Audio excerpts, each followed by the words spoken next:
Shalom Bapak Ibu, saudara-saudari terkasih. Kita akan melanjutkan tentang 1 Korintus 13. Ya, ini satu perikop yang sangat dalam dan sangat mendasar. Saudara, kita kemarin sudah belajar tentang karunia sehebat apapun juga, kalau nggak ada kasih sia-sia. Begitu ya saudara. Bahkan pelayanan sedahsyat apapun, ya, punya iman memindahkan gunung itu kan luar biasa, itu karunia luar biasa. Tetapi kalau nggak ada kasih, sama sekali tidak berguna, dikatakan begitu. Jadi dalam hal ini ketika menyampaikan akan kebenaran itu, Rasul Paulus ekstrim, saudaraku ya. Dia nggak main-main. Kita pun menangkap ini sebagai pesan Tuhan. Sebab Allah adalah kasih, kita bergerak sehebat apapun, sedahsyat apapun, kita harus pastikan ada kasih di dalam diri kita. Motivasi dalam melakukan semuanya haruslah kasih. Nah saudara, di dalam pelayanan apologetika, nah ini bicara tentang pelayanan mempertahankan iman dalam diskusi-diskusi, bahkan debat, ya debatnya itu kadang-kadang bisa bersahabat tapi juga bisa keras ya saudara. Kalau saudara ikuti dalam dunia apologetika yang saat ini sedang marak di sosmed, khususnya di YouTube maupun di mana, di sana ada perdebatan-perdebatan, ada perbantahan-perbantahan gitu ya. Saya tidak masuk ke inti daripada apa yang dibahas atau diperdebatkan.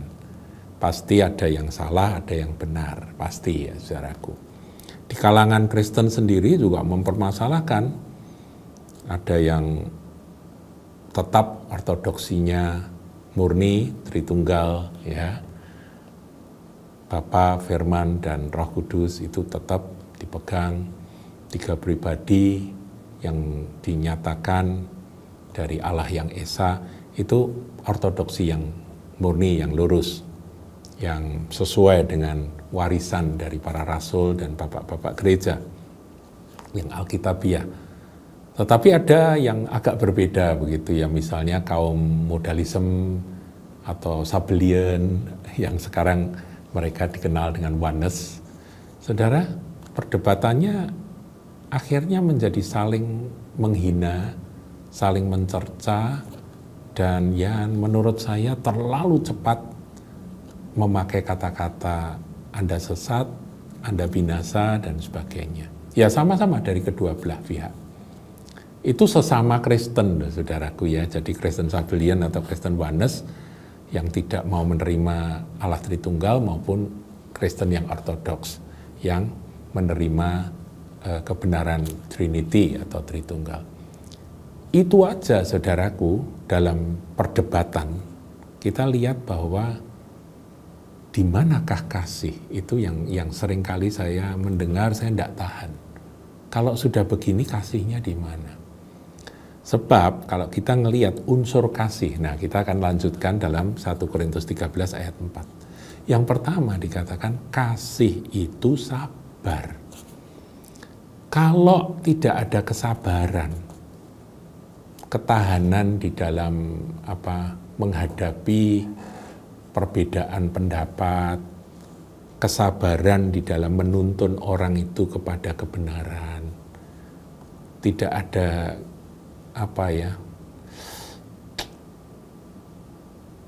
ketahanan untuk tidak mudah tersinggung. Kalau tidak ada itu berarti tidak ada kasih, saudaraku. Kalau masuk dalam dunia apologetika, saudara pastikan dirimu bahwa Anda bergerak karena kasih. Nah nanti beda. Pertama kita mengasihi akan orang yang kita ajak bicara di dalam diskusi atau dalam perdebatan itu. Kalau saudara sudah tidak bisa mengasihi orang itu karena orang itu memang penghujat, orang itu memang melawan akan kebenaran. Ini saya berbicara tentang yang tadi contohnya ya, misalnya saudara didorong oleh Roh Kudus untuk coba meluruskan mereka-mereka yang punya teologia Sabellian atau teologia modalisme atau teologia oneness tadi, saudaraku, yang anti terhadap Tritunggal. Ini hari-hari ini, saudara, saya juga melihat ada yang sampai menggila luar biasa ya, antinya terhadap Tritunggal itu sampai ngawur sekali. Itu katanya pendeta, saudaraku ya, pendeta Pantai Costa Oneness itu. Tapi saya juga ngelihat dari sisi yang satunya, itu dari sisi yang sebetulnya pengetahuan dan apa itu ortodoksinya itu benar, tetapi waktu melawan atau menyampaikan itu nggak ada kasih, itu kelihatan sekali ketika kasih itu sabar, itu tuh kesabarannya sudah nggak ada. Nah, saudara, dalam perdebatan semacam itu menurut saya, ketika kita kehilangan kesabaran, lebih baik kita tarik diri dulu. Kita tarik diri, kita minta akan kasih karunia Tuhan turun, kasih Kristus membarui kita mendoakan orang yang kita ajak bicara, dan dengan kesabaran kita berbicara. Dia bisa bertobat untuk menerima kebenaran atau tidak, itu bukan karena pengetahuan, kefasihan lidah kita, kepintaran kita dalam menjelaskan kebenaran, tidak. Tapi karya Roh Kudus. Dan Roh Kudus adalah roh kasih. Kalau saudara kehilangan kesabaran, bagaimana saudara bisa mengasihi dia? Pasti yang keluar adalah hinaan, cercaan, kemudian ya akhirnya paling gampang mengatakan bahwa Anda bidat, Anda sesat, Anda masuk neraka. Itu paling gampang. Ya, terhadap kaum Arianisme yang masih mau mendengarkan kita, kenapa tidak kita layani? Ya, paham ya saudaraku? Arianisme itu lebih parah daripada yang modalisme atau oneness ini. Tapi dua-duanya salah. Dua-duanya ya kalau kita ngomong sendiri itu sesat sebetulnya. Dan jalan penyesatan itu kan berkali-kali saya sampaikan tuh seperti rel kereta api, rel sepur yang sepertinya sejajar tapi yang satu melenceng 1 mili, dan itu makin jauh nanti kelihatan makin nggak bisa diperbaiki, makin menjauh. Nah, kita kan punya tujuan untuk meluruskan. Orang yang belum kenal Kristus, yang masih menjadi penghujat Kristus saja harus kita layani dengan sabar, apalagi ini orang yang menerima Kristus tetapi memahami kristologinya itu, pemahaman kristologinya itu melenceng. Ya, kita harus luruskan. Nah, ini saudaraku, dengan kesabaran. Kedua, kasih itu murah hati. Murah hati itu artinya tidak pelit dalam arti hitung-hitungan gitu ya. Ya sudahlah, kamu mau nyerang aku, mau mencoba membangkitkan emosiku, ya aku nggak apa-apa, aku murah pengampunan. Karena ya seperti itu. Stefanus, ampunilah mereka karena mereka tidak tahu apa yang mereka lakukan. Sepertinya kita bisa, ya iblis saudaraku, iblis akan mencoba mencuri kasih yang ada di dalam diri saudara. Dan manifestasi kasih itu adalah kesabaran dan kemurahan hati. Termasuk nanti kita lihat murah pengampunan, murah maaf. Ini penting. Kadang-kadang kita nggak bisa saudaraku. Kita melihat ini orang kok begini, orang kok begitu ya. Tapi ketika kita benar-benar digerakkan oleh kasih, maka akan berbeda. Bukan berarti kita kompromi, saudaraku, enggak. Kita ngomong yang benar ini. Tapi yang bisa membuat engkau tercelik matamu untuk engkau bisa mengetahui kebenaran, pewahyuan tentang kebenaran itu Roh Kudus. Jadi setelah kita menyampaikan, setelah kita berdiskusi, ini pendapat ini begini, yang benar begini, Anda menurut Alkitab nggak cocok, Anda salah. Setelah itu Anda mendoakan orang tersebut. Karena Roh Kudus lah yang akan membuat orang sadar akan kesesatannya. Ia tidak cemburu, cemburu iri hati, saudaraku. Nah, ada juga yang menyerang karena perbedaan teologi, tetapi sebetulnya nggak murni, karena nggak ada kasih yang menjaga hatinya, ada nuansa kecemburuan, karena orang itu ngetop.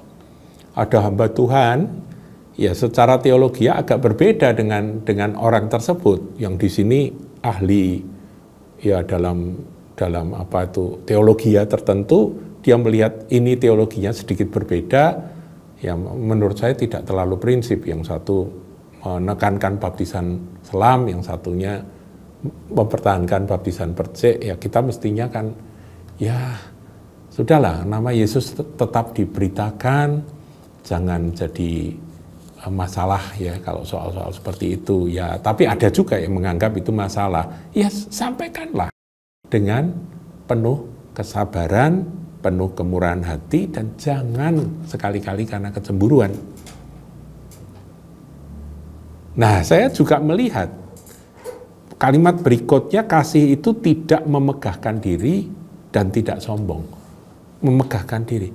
Ini kalau ada orang hanya karena dia punya karunia, dia punya kemampuan berbahasa, dia punya segala pengetahuan, teologianya kuat, kemudian dia ngomong, dan ya kita bisa rasa, saudaraku, ini kalau orang ini mulai arogan, orang ini mulai ada apa ya, kemegahan diri, kesombongan, meninggikan diri, ya ini memang ya Roh Kudus yang akan, kiranya Roh Kudus menolong gitu ya, sehingga orang tersebut ada alarm dalam hatinya, kamu ini nggak bener loh, kamu ada sombong ini, kamu ada tinggi hati, nih omonganmu seperti itu tuh apa bener.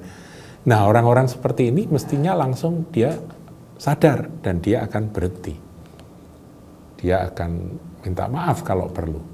Saya pernah sampaikan, saudaraku, bahwa ada hamba Tuhan yang mengajarkan sesuatu yang di luar ortodoksi yang murni, sudah menyimpang, ya, sudah berbau Arianisme. Ini tentang kristologi, saudaraku, yang menyatakan bahwa Kristus itu bukan theos.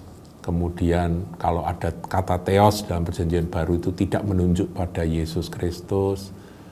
Yesus itu kurios, dibedakan. Kemudian setelah dibuktikan, ada seorang hamba Tuhan lain yang mengoreksi, dibuktikan bahwa Yesus ternyata juga theos, kemudian dia keluar lagi kata bukan ho theos. Nah ini gimana? Ini God sama the God itu dimasalahkan, saudaraku. Dibuktikan lagi, ini loh ada ayatnya yang mengatakan bahwa Yesus Kristus itu juga ho theos, diem, sudah nggak jawab lagi. Dianggapnya itu dipeti eskan. Memang hamba Tuhan yang terkenal ini tidak lagi membahas tentang theos atau hotheos yang jejak digitalnya masih ada. Ini sombong, saudaraku. Ini yang namanya memegahkan diri, karena dia adalah seorang ya berpendidikan tinggi, dia dihormati dan dihargai oleh jemaatnya, dia seorang pembicara yang berpengaruh, banyak didengarkan, khotbahnya bagus, dan menjadi berkat di sana-sini, sehingga ketika ada koreksi, dia karena kesombongannya dan kemegahan dirinya, dia menolak untuk mengakui bahwa I was wrong, aku salah. Gitu aja kok sukar toh. Saudara, saya kalau ada yang salah di dalam pengajaran saya akan minta Tuhan itu menolong saya betul-betul untuk saya ini bisa berkata, maaf, I was wrong, saya salah, saya dulu salah, itu nggak benar ajaran itu. Sekarang saya sudah kembali kepada ajaran yang benar.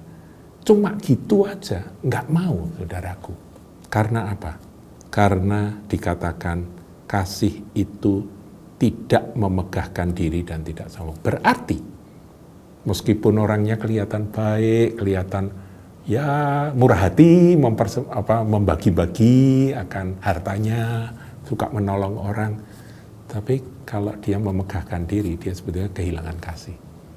Esensi dari manifestasi kasih itu salah satunya adalah tidak memegahkan diri dan tidak sombong. Paham ya, saudaraku ya? Ya, ini satu ayat aja, ayat 4.